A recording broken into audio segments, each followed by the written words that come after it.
Hello everyone, welcome to our channel रहस्य tutorial. आज हम पढ़ेंगे गुंजन पाठमाला की चैप्टर 2 भिक्षा पात्र। इन्हें लिखा है रविंद्रनाथ ठाकुर जी ने। वो विश्व कवि के नाम से प्रसिद्ध हैं। हमारे राष्ट्रगान आपको सबको पता है कि रविंद्रनाथ ठाकुर जी ने लिखे हैं, जन गण मन। तो चलिए, ये कहानी महात्मा बुद्ध के जीवन पे आधारित है। चलिए अब हम पढ़ते हैं। आप भी अपना बुक खोल लीजिए। पिछले 2-3 वर्ष वर्षा ठीक तरह से नहीं हुई थी। इस वर्ष तो वर्षा की एक बूंद भी न बरसी थी। भयंकर सूखा पड़ा था। धरती का कलेजा फट गया था। उसमें जगह जगह दरारें पड़ गई थी। पेड़ पौधे सूख गए थे। पशु पक्षी प्यास से व्याकुल थे। पक्षियों का कलरव भी कम ही सुनाई पड़ता था। ना जाने भूखे प्यासे कहाँ दुब के बैठे थे। तो यहाँ पे क्या लिखा गया है कि पिछले 2-3 वर्ष से सही से वर्षा नहीं हुई थी, बारिश नहीं हुई थी। और इस साल तो एक बूंद भी बारिश नहीं हुई थी। तो बारिश नहीं होने से क्या हुआ था?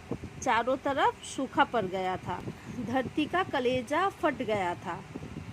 मतलब धरती में हर जगह दरारें पड़ गए थे। पेड़ पौधे भी सूख गया था, क्योंकि बारिश नहीं, पानी नहीं मिला था। पशु पक्षी भी प्यास से व्याकुल थे। या व्याकुल का मतलब परेशान। पशु पक्षी प्यास से परेशान थे। पक्षियों का कलरव मतलब पक्षियों का जो चींची चींची करता है उसे कलरव कहते हैं, वो भी कम सुनाई पड़ रहा था।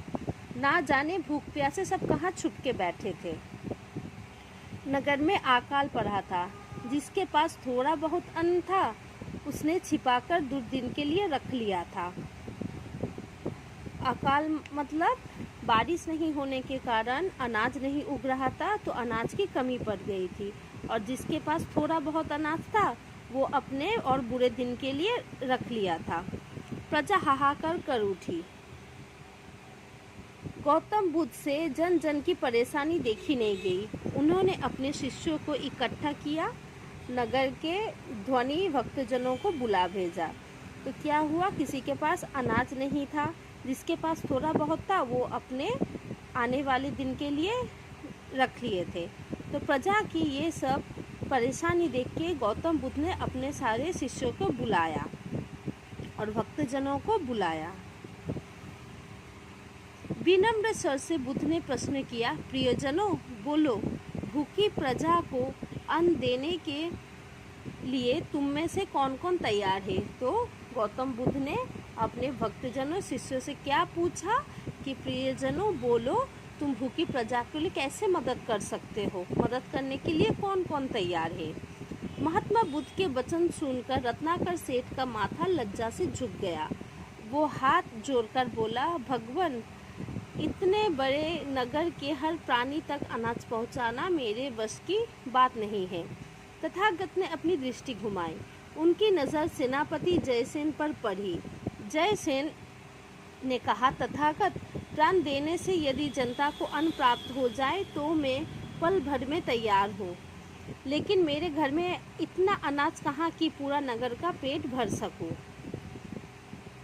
तो क्या हुआ? महात्मा बुद्ध के बात सुनकर रत्नाकर सेठ का माथा क्या हुआ? लज्जा से झुक गया, सिर लज्जा से झुक गया। वो हाथ जोड़ कर बोले महात्मा बुद्ध के कि मेरे हर प्राणी के पास, मतलब जितना प्रजा है सबके पास अनाज पहुंचाना मेरे बस की बात नहीं है। यहाँ तथागत किसको बोला जा रहा है? महात्मा बुद्ध को।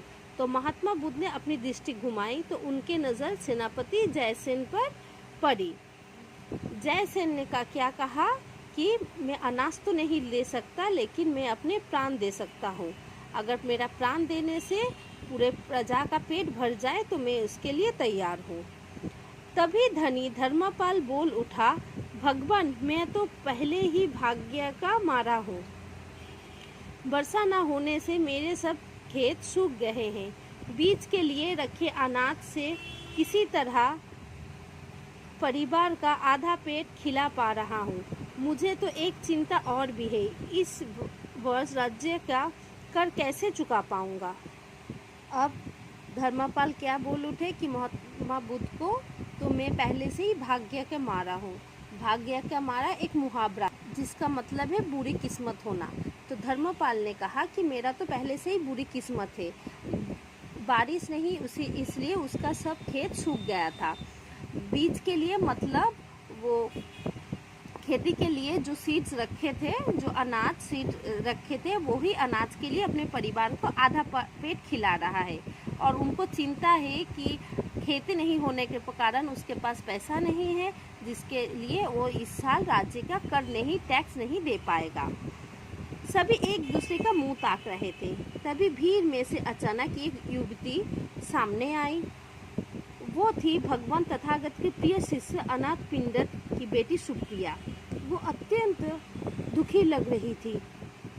आंखों से बहते अश्रु पोंछकर उसने बुद्धदेव के चरण छुए और मीठे स्वर में बोली, भगवान, ये तुच्छ सेविका आपकी आज्ञा का पालन करेगी। अन्न की कमी के कारण जो लोग बेहाल है वे सब मुझे अपनी संतान लग रहे हैं। नगर के हर आंगन में अनाज पहुंचाने का भार मैं लेती हूँ। तो क्या हुआ फिर, यहाँ पे क्या लिखा गया है, सब एक दूसरे से सबने हाथ, जब धनी धनी जो प्रजा थे सबने हाथ उठा लिया था, तो अभी एक दूसरे के सब मुंह ही देख रहे थे। तभी भीड़ में से एक युवती, एक यंग लेडी बाहर आई। वो महात्मा बुद्ध के प्रिय शिष्य अनाथ पिंडर की बेटी थी, जिसका नाम था सुप्रिया। वो बहुत दुखी लग रही थी। उसके आँख से आंसू बह रहे थे। वो पूछकर महात्मा बुद्ध के सामने आई और उनके चरण छू के वो मीठे स्वर में बोली कि महात्मा बुद्ध से बोली कि मैं आपका आदेश का पालन करूंगी। अन्य के कारण जिसका हालत बहुत ख़राब है, मैं वो सब मेरे संतान समान हैं, मतलब मेरे बच्चे जैसे हैं। मैं नगर के हर आंगन में, मतलब मैं इस नगर के हर घर में अनाज पहुंचाने का भार लेती हूँ। जैसे ही सुप्रिया बाहर आके बोली, सब एक दूसरे से आश्चर्य होकर मुंह देखने लगे, क्योंकि वहाँ पे बड़े बड़े धनी सेठ, बिजनेसमैन जो थे सब वहाँ पे थे। लेकिन वहाँ से एक दुखी जो गरीब औरत थी सुप्रिया, वो बाहर निकल के अब वो सबका भार लेती है। सभी आश्चर्यचकित रह गए। भला एक स्त्री इतने बड़े नगर के वासियों का पेट कैसे भरेगी?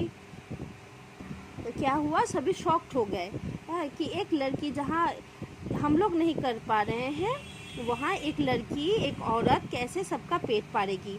कुछ तो मन ही मन हंसने लगे। तो क्या हुआ, सब टॉन्ट मारकर हंसने लगे मन ही मन में। कुछ क्रोधित हो उठे, कुछ को सुप्रिया पागल लगी। किसी ने कठोर आवाज में ताना कसा, खुद को तो दाने दाने का अभाव है, फिर इतना बड़ा काम अपने सिर कैसे ले रही है? तेरे घर में क्या भंडार पड़े हैं? तो क्या हुआ, जैसे ही सुप्रिया ने भार लिया, सभी शॉक्ड रह गए कि हम लोग नहीं कर पा रहे हैं, तो एक लेडी कैसे ये काम करेगी? तो कोई मन ही मन हंसने लगा, कोई गुस्सा हो उठे। हाँ, कुछ को तो लगा कि सुप्रिया पागल हो गई है। कुछ ने उसको टॉन्ट मार कर बोला, जो खुद को तो खाने का कुछ है नहीं और अभाव है और दूसरों के लिए खाना है, खुद के अपने घर में क्या भंडार पड़ा है? भंडार का मतलब है जहाँ एक्सेस फूड रखा जाता है, घर में स्टोर करके रखा जाता है, उसे भंडार कहते हैं। सुप्रिया सबके सामने सर झुकाकर बोली, मेरे पास और कुछ नहीं, केवल भिक्षा के रूप में ये कटोरा है। मैं सबसे निर्धन हूँ, इसलिए मुझे मांगने में कोई लज्जा नहीं। तो सबके बात सुनकर सुप्रिया क्या की, अपने सर झुकाकर बोली, जी मेरे पास कुछ नहीं है, लेकिन सिर्फ एक भिक्षा पात्र है, भीख का कटोरा है। मैं सबसे निर्धन, मैं सबसे गरीब हूँ, इसलिए मुझे मांगने में, सबके पास जाने में कोई शर्म नहीं आएगी। हे प्रियजनों, आपकी दया के बल पर ही भगवान बुद्ध की आज्ञा पूरी होगी। मेरी शक्ति से नहीं, मेरा भंडार तो अब सबके घरों में भरा पड़ा है। आप दया करेंगे तो मेरा भिक्षा पत्र सदा भरा रहेगा। मैं बार बार आपके द्वार पर आऊंगी। आप जो कुछ भी देंगे वो भूखों को खिलाऊंगी। जब तक धरती माँ के आप जैसे पुत्र हैं, तब तक चिंता कैसी। तो सुप्रिया सबका ताना सुनकर क्या बोली कि मैं तो बहुत गरीब हूँ, मेरे पास एक भिक्षा के कटोरे के अलावा, ये भिक्षा पात्र के अलावा मेरे पास कुछ नहीं है।